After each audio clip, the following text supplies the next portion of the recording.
آج جس شخصیت سے ہم متمسک ہوں گے وہ شخصیت بھی قرآن سے بہت قریب ہے۔ 5 سال کے سن میں انہوں نے قرآن حفظ کر لیا تھا۔ کربلا میں سرکار سید الشہداء کے ناصرین میں حافظان قرآن بھی تھے۔ ان میں ایک بہت مشہور شخصیت حضرت حبیب ابن مظاہر، مطاہر، مظہر، مظہر، 4 انداز سے پڑھا گیا۔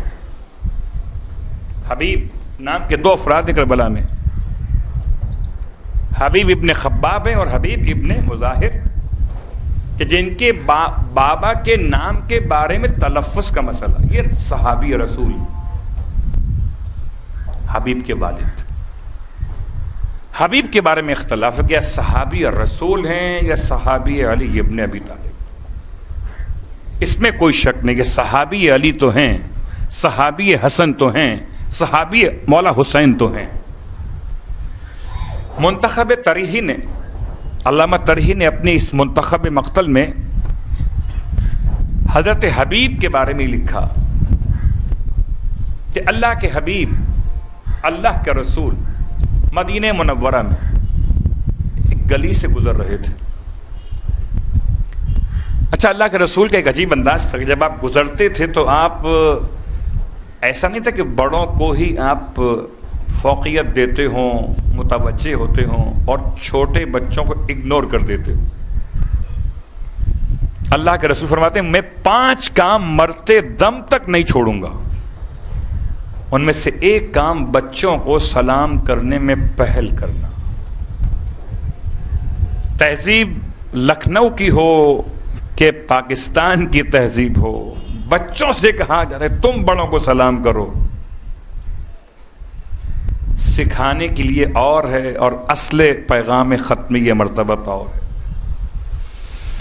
کسی کو کہہ کر بتائیے کہ سلام بڑوں کو کیجیے، اور بڑا اگر بچے کو سلام کرنے لگے تو بچہ نقل اتار کے بھی سلام کر سکتا ہے۔ اللہم صلی اللہ علیہ وسلم۔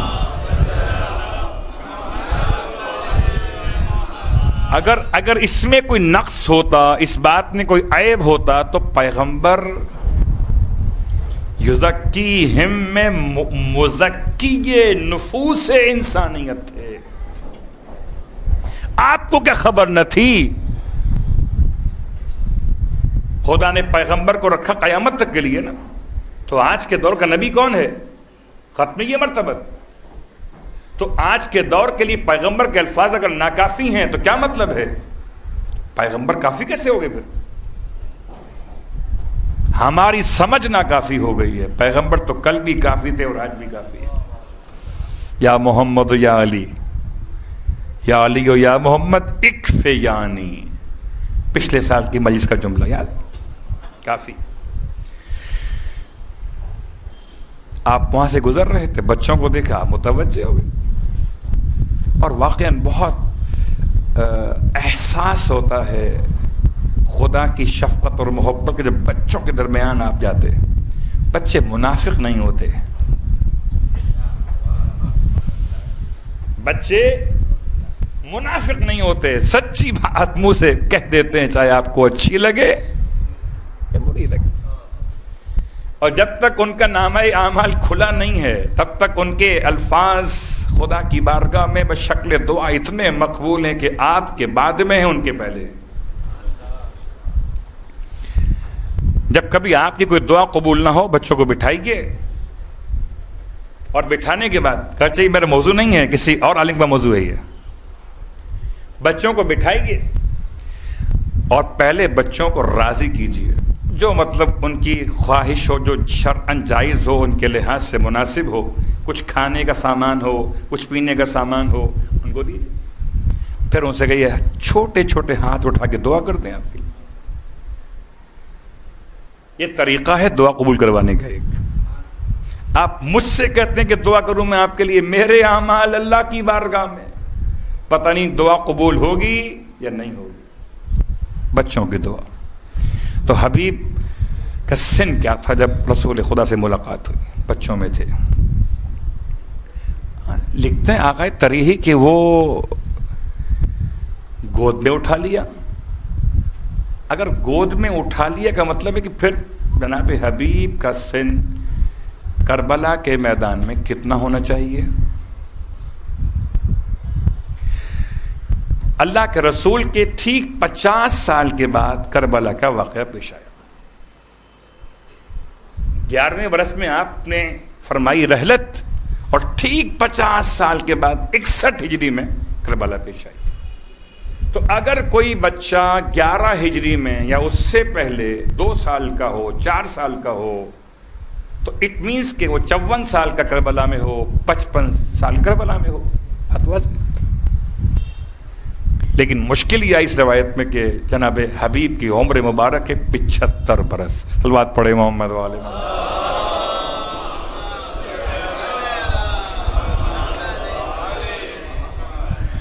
اب اس کا مطلب ہے کہ یا تو وہ روایت صحیح ہے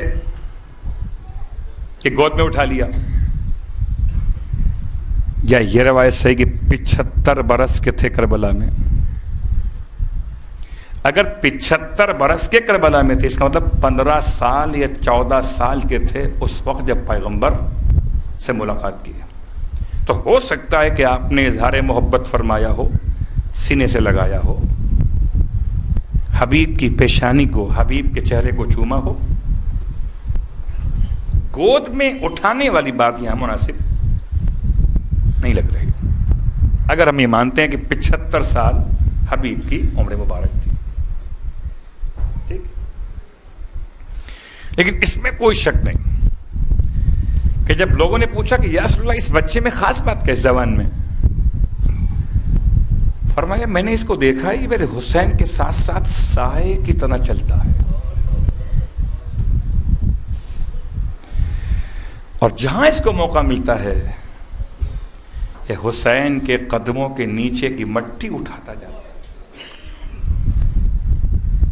اور اپنی آنکھوں سے لگاتا ہے. اور آپ فرماتے ہیں مجھے جبرائیل امین نے خبر دیا کر کہ یہی بچہ ہوگا جو کربلا میں حسین کے جانثاروں میں شامل ہو.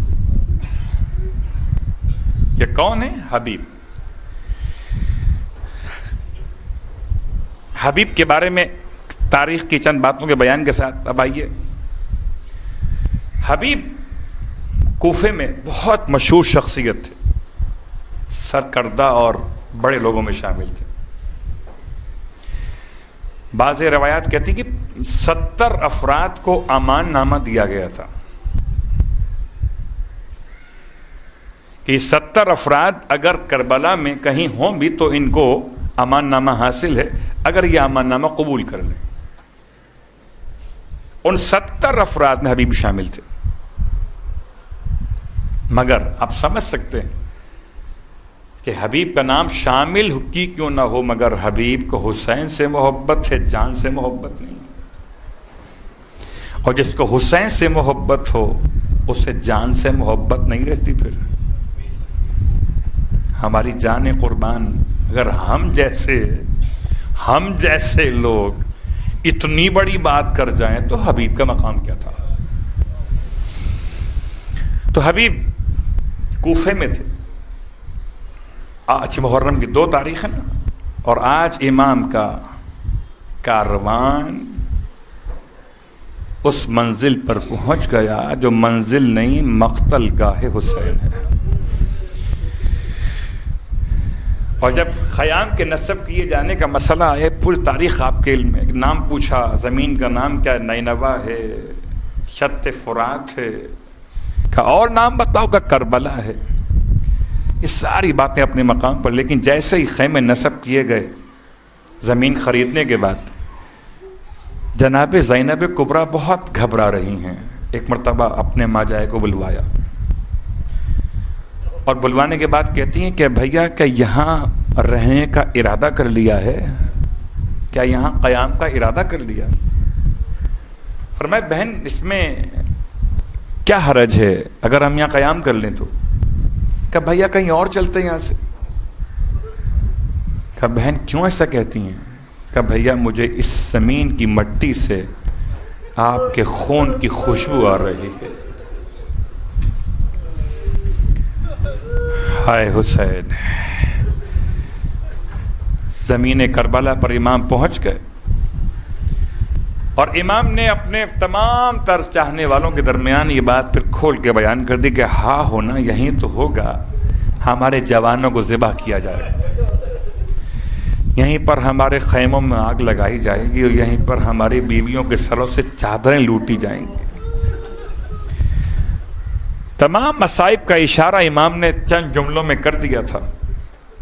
پھر اسی زمین کربلا سے 2 محرم کو امام نے پہلا کام کیا، ایک خط لکھا حبیب کے نام۔ یہ کب لکھا؟ جب کہ جناب زینب کبریٰ، ہو سکتا ہے تاریخ میں ذرا کچھ اختلاف کہیں ملے آپ کو، جب بی بی روز سنتی تھی کربلا آنے کے بعد 1000 2000 5000 10,000 سپاہیوں کے دستے لشکر یزید میں آ گئے تو گھبرا کے کہتی تھی بھیا آپ کسی کو نہیں بلائیں گے اپنی مدد کے لیے؟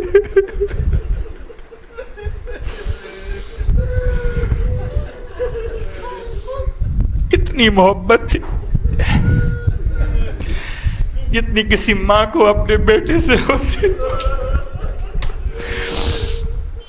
اور امام بھی اپنی بہن کو بہن نہیں سمجھتے تھے، ماں کے مقام پہ سمجھتے۔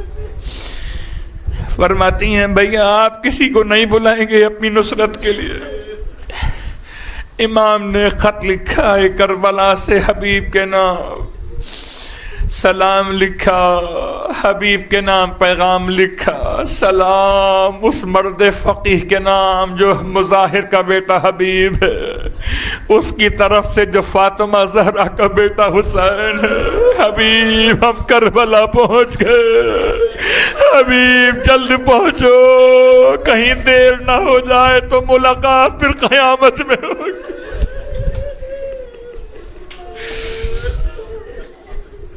اجرکم اللہ۔ رونے والو،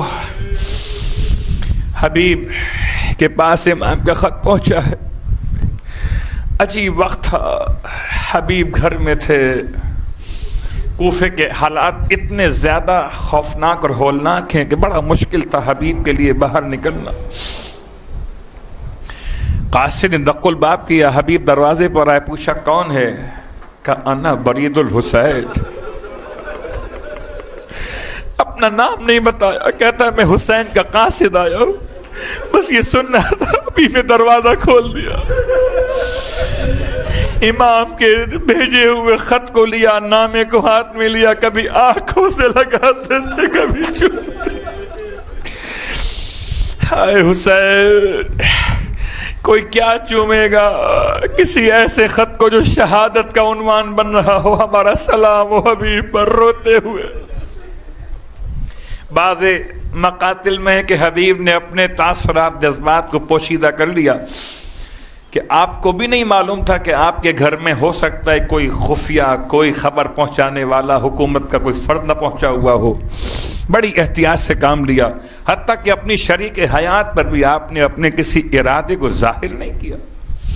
اور جب پوچھا شریک حیات نے کہ خیریت تو کس کا خط آیا ہے، تو یہ تو بتا دیا خط کس کا آیا ہے، مگر جب پوچھا شریک حیات نے پھر کیا فیصلہ کیا، ابو القاسم، قاسم کے بابا، تو کہتے ہیں کہ میں سوچتا ہوں اگر چلا گیا تیرا بڑھاپے میں کیا بنے گا، کہاں در بدر کی ٹھوکریں کھائے گی، اس لیے میں سوچتا ہوں کہ نہ جاؤں تو بہتر ہے۔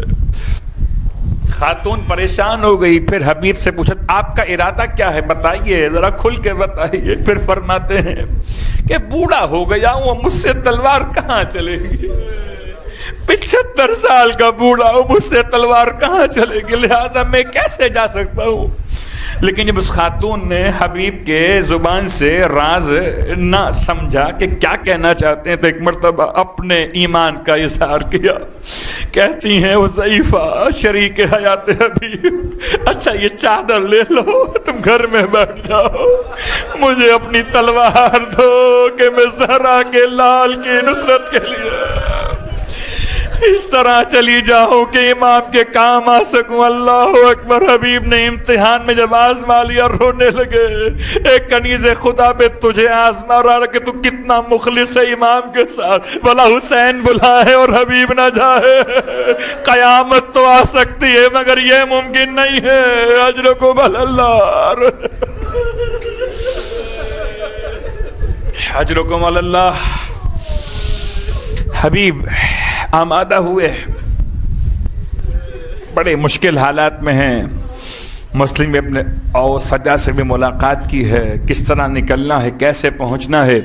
اپنے غلام کو بلایا اور اس کے ابا کے دامن میں تلوار چھپا کے دی ہے. کہا جاؤ باہر جاؤ کوفے کے، اور اگر کوئی تم کو پکڑ لے اور پوچھے کہ کہاں جا رہے ہو تو کہنا کہ فلاں زرعی زمین پر نگرانی کے لیے جا رہا. حبیب نے روانہ کر دیا اسے، اور کچھ دیر بعد حبیب راستہ تلاش کرتے ہوئے، کون سا راستہ جہاں سپاہی نہیں ہوں گے، جہاں کوئی نگران نہیں ہوگا، بہت مشکل سے نکل کے پہنچے. تو کچھ دیر ہو گئی، اور جب دیر ہو گئی تو آپ پہنچے غلام کے قریب. تو غلام اپنے دونوں ہاتھ گھوڑے کے گلے میں ڈالے ہوئے، گھوڑے سے ہم کلام تھا، کہتا تھا اگر میرا آقا نہ آ سکا تو اے گھوڑے تجھ پہ سوار ہو کر میں زہرا کے لال کی امداد کے لیے. جیسے ہی حبیب نے پیچھے سے جملہ سنا فرمایا السلام علیکہ یا ابا عبداللہ روحی لک الفدا ابی و امی لک الفدا یا حسین. میرے مولا آپ پر میرے ماں باپ قربان، میری جان قربان. آج یہ وقت آ گیا کہ غلام آپ پر جان قربان کرنا چاہے. جناب حبیب نے اپنے غلام سے کہا تجھ کو آزاد کیا. یہ جملہ اتنا چھوٹا نہیں ہے، لاکھوں روپے کا سرمایہ لگتا تھا غلاموں پر. تجھے راہ خدا میں آزاد کیا. حبیب کے نزدیک اگر کوئی نصرت حسین کا ارادہ بھی کرے تو اس کی قیمت اتنی بڑھ جاتی ہے، اتنی بڑھ جاتی ہے. حبیب تجھے راہ خدا میں آزاد کیا، مگر یہ عجیب غلام تھا.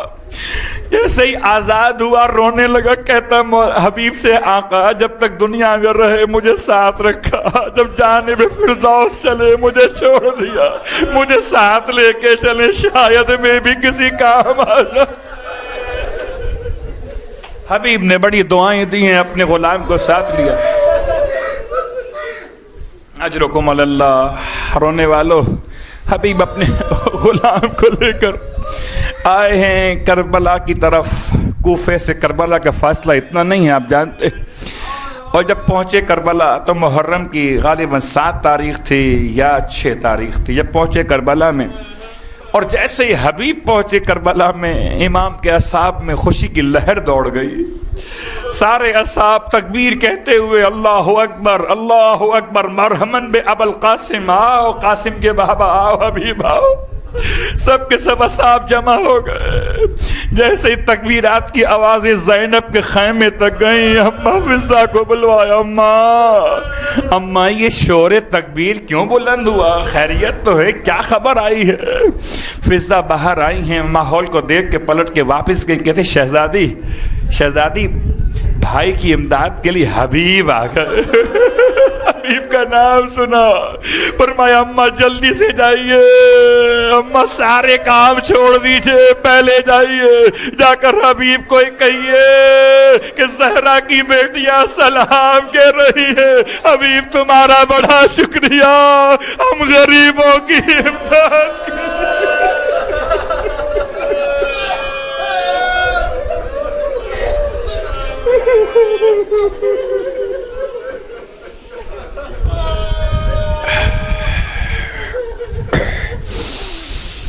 حبیب نے اللہ اکبر، حبیب نے جیسے ہی ثانیہ زہرا کا سلام، ابھی تک تو حبیب بڑے خوش تھے، اپنے مقدر پہ نازاں تھے کہ انہیں کربلا تک قسمت نے پہنچا دیا. حسین کے قدموں میں آ گئے. جیسے ہی زینب کا سلام سنا, زمین کربلا 75 سال کا بوڑھا ہے, زمین کربلا پہ گر پڑے, اپنے سر سے امامے کو اتار کے پھینک دیا, اور خاک اٹھا کے سر میں ڈال کے کہتے تھے ہائے نبی کی بیٹیوں پہ یہ وقت آ گیا کہ غلاموں کو سلام, غلاموں کا شکریہ. واہ محمد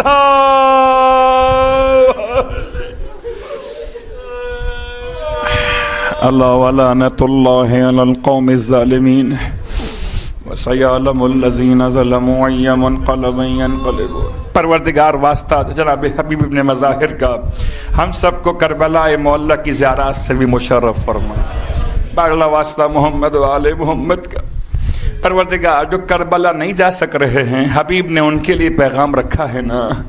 کسی نے حالت خواب میں یا حالت کشف میں حبیب سے زیارت میں ملاقات میں کہا تھا حبیب کوئی آرزو ہو, کوئی تمنا ہو جو اب تک پوری نہ ہوئی ہو, تم اگر چاہتے ہو کہ پوری ہو جائے تو بیان تو کرو. حبیب کہتے ہیں میں چاہتا ہوں مجھے دنیا میں واپس بھیج دیا جائے. کہ حبیب اب آ کر کیا کرو گے؟ حافظ قرآن تھے, صحابی رسول بھی کہے گئے, صحابی مولا اور مولا حسن حسین بھی کہے گئے. حبیب کہتے میں چاہتا ہوں جہاں فرش عزائے حسین بچھایا جائے میں اپنے آقا حسین پر رونے کے لیے وہاں شرکت کر سکوں. پروردگار ہم سب کو عزائے حسین کی توفیق عطا فرما. اللہ واسطہ محمد و آل محمد کا جب خون حسین کا انتقام لیا جائے, پروردگار حبیب کا واسطہ جیسے حبیب کو پہنچا دیا تھا ایسے حبیب کے غلام کو پہنچا دیا تھا نا. پروردگار حبیب کے غلام کو ہی اس طرح ہم کہتے ہیں مالک ہمیں حبیب کے غلام کی طرح امام کے ناصروں میں شامل فرما لے. اللہ واسطہ محمد و آل محمد کا امام زمانہ علیہ السلام کے ظہور میں تعجیل فرما. السلام على الحسين